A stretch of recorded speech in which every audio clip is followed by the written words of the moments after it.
Hey everybody, this is Larry, this is me going Q3 of the weekly kindness 331, ways to split away into good subarrays. Hit the like button, hit the subscribe button, join me in Discord, let me know what you think about this one. This one is I wouldn't say a classic combinatorial problem, but it is a problem that has principles that are based off classic combinatorial problems. I think like if you were taking a combinatorics class, you'll probably expect something of this on the test. And of course, that's a junior level course or something like this in college. So if you haven't done it, it can be tricky. But the thing that I always talk about with these kind of problems is degree of freedom, and that is a big part of it. I actually did this one. I thought during the virtual contest, I kind of was almost unsure whether this was what it is, or like I thought there may be a more difficult, well, maybe not a more difficult solution, but maybe that I didn't want to estimate this problem, right? I think that's what I wanted to do, and took a little bit of time on that. And I also maybe was a little bit not tilted, but just like affected by Q2 being tricky, and just kind of like a little bit more conservative on this one. But in any case, I did still get a wrong answer. I think I took about 6 minutes, even though it doesn't show up because I skipped ahead on Q2. 6 or 7 minutes on this problem. You can watch it on tape. And the wrong answer I had was that if there was no ones in the array, the answer is 0, not 1. So you have to be a little bit careful about that. But the idea, and actually, to be honest, I was also slow in kind of just doing delimited code. But basically, the core principle about this problem is just, like I said, degree of freedom. And once you kind of really understand what it means, then then you can kind of think about doing it together. And the mod part, of course, but and this is just a random thing that I banged out on the keyboard. The first of all, so you can kind of think about how many ways you can split certain parts, right? So in this particular problem, you have to have exactly one number 1. So really, how many ways can we split these, right? The answer is 0 in the beginning because these have to go with this 1. And then now we have choices to make, right? We can actually split between here or here or here or here. Any more to the left or the right, and there'll be 2 1s. So that's, and then if you count, there's 4 degrees of freedom, right? There's 4 degrees of freedom here. And the same way, you have 5 degrees of freedom, 4, 5, and then 0 again, right? So that's basically the idea, really, is that the number of zeros plus 1 is the place where you can put a divider and split up the good array. And in that way, given a particular 1, the number of ways to, and technically it's not 0, it's 1, I think, to be clear. It's basically the sum, for every 1, you can kind of independently count the number of ways to do the left side and the right side, right? So that's basically the idea, and the short answer is that you just multiply them all together, keeping the mod in mind, of course, and that's pretty much it.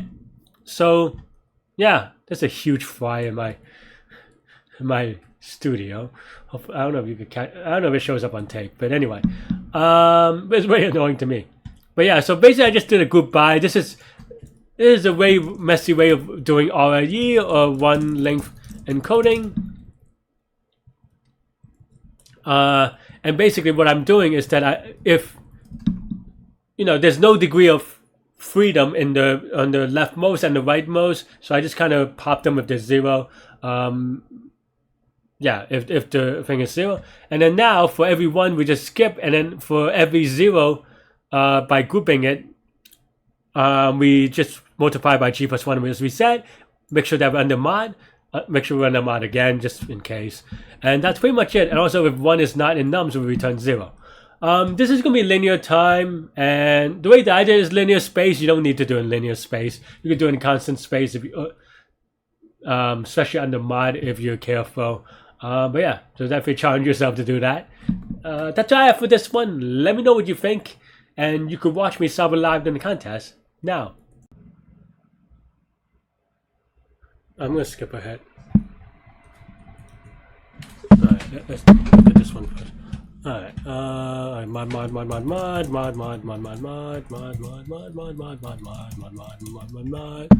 what is it? Number, it's like one element.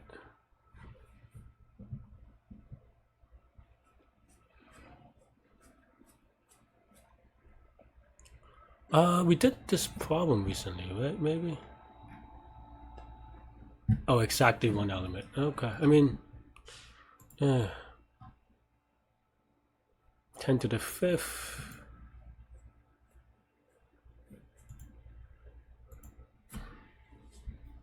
So basically we do a tokenizer on all the ones. What is the math on it? Left, right.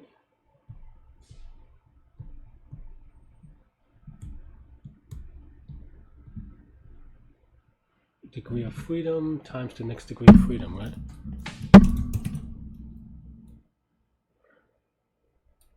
Is it split? No, it's grouped by, I think.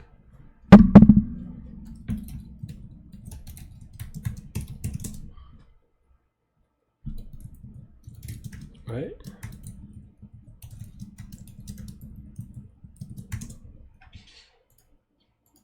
I'm a little bit, yeah, okay, that's fine. That's kind of what I mean.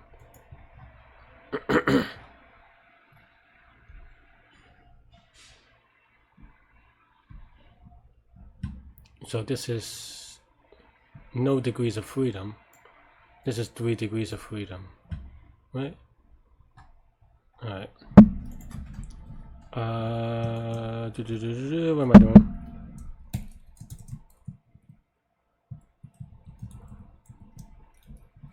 All right.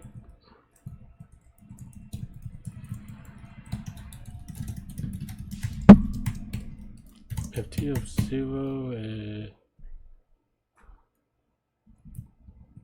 right. It gives a group of object, I think. So actually, but maybe it's good enough. If no, what am I doing?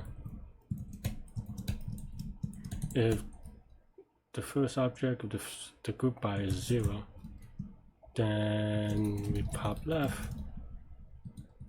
Here, because we have no degrees of freedom, right? Otherwise,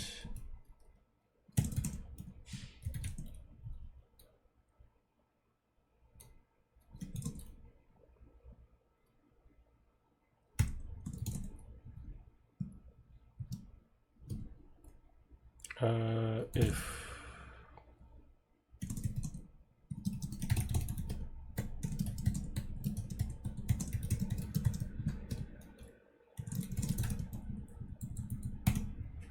something like that, maybe. Group.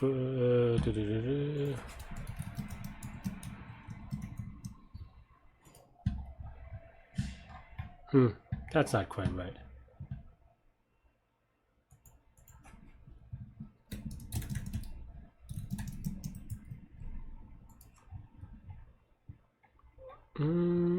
What?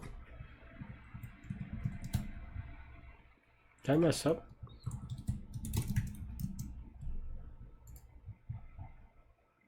One zero one, right? Yeah. So it's just a.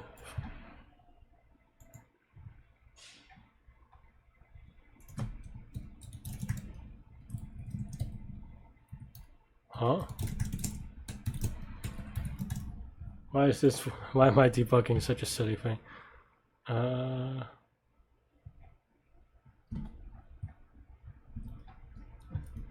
Huh?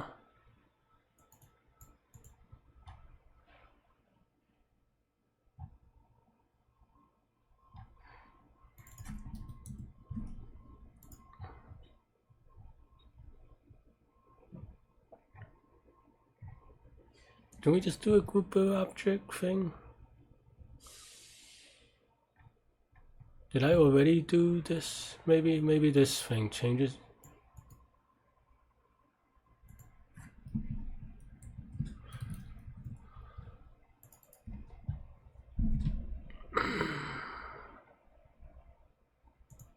Did I already run this iterative tool thing? Is that why?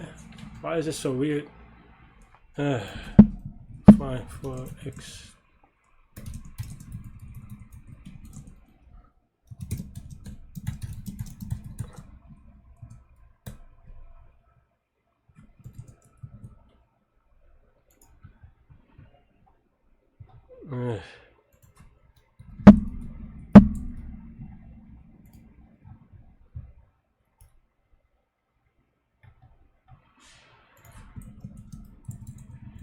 This is such ugly code now. It was probably ugly before.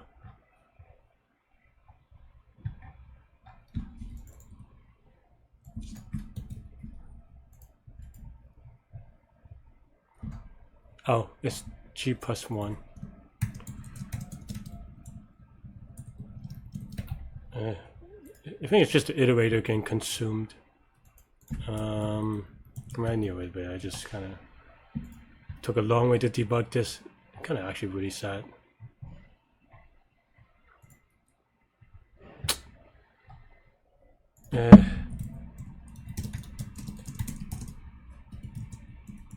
Man, I am not having a good time this time.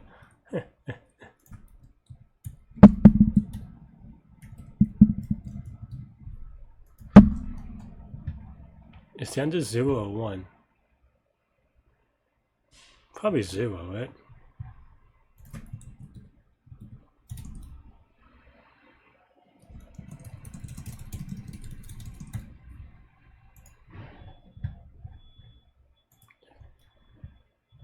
Come on, baby. Alright. Hey everybody, thanks for watching. Hit the like button, hit the subscribe button, join me on Discord. Let me know what you think about this contest, this problem, and all these things in between. I'll see you soon. Stay good, stay healthy, to good mental health. Goodbye. Boop boop.